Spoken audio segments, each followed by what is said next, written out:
বিশ্বের বড় বড় যুদ্ধগুলো কি আসলেই স্বাধীনতার জন্য, নাকি এর পিছনে লুকিয়ে আছে ডলারের এক গোপন সাম্রাজ্য? 2000 সাল, সাদ্দাম হোসেন তেলের বদলে ইউরো গ্রহণ শুরু করলেন।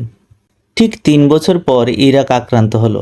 গণবিধ্বংসী অস্ত্র পাওয়া গেল না, কিন্তু পাওয়া গেল তেলের বাজার, যা আবার ডলারে বিনিময় করে। 2009 সালে লিবিয়ার গাদ্দাফি চাইলেন আফ্রিকার নিজস্ব স্বর্ণমুদ্রা। 2011 সালে মানবিক কারণ দেখিয়ে নেটো হস্তক্ষেপ করলো। গাদ্দাফি নেই, স্বর্ণের দিনারও নেই, তেল বিক্রি হচ্ছে সেই ডলারে। 1971 সালে নিক্সন ডলারের সাথে স্বর্ণের সম্পর্ক ছিন্ন করেন। কিসিঞ্জার সৌদিদের সাথে চুক্তি করলেন, তেল বিক্রি হবে শুধু ডলারে।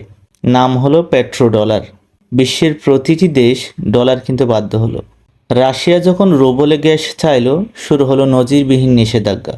ইরান বা সিরিয়া যখনই ডলার সিস্টেম চ্যালেঞ্জ করলো, তখনই যুদ্ধ এলো। সুইফট কেবল পেমেন্ট সিস্টেম নয়, এটি একটি আর্থিক অস্ত্র। আমেরিকা কি তাদের তরুণদের স্বাধীনতার জন্য লড়তে পাঠায়, নাকি ডলারের জন্য? ইতিহাস বলে, কারেন্সি হারালে সাম্রাজ্য ধ্বংস হয়ে যায়।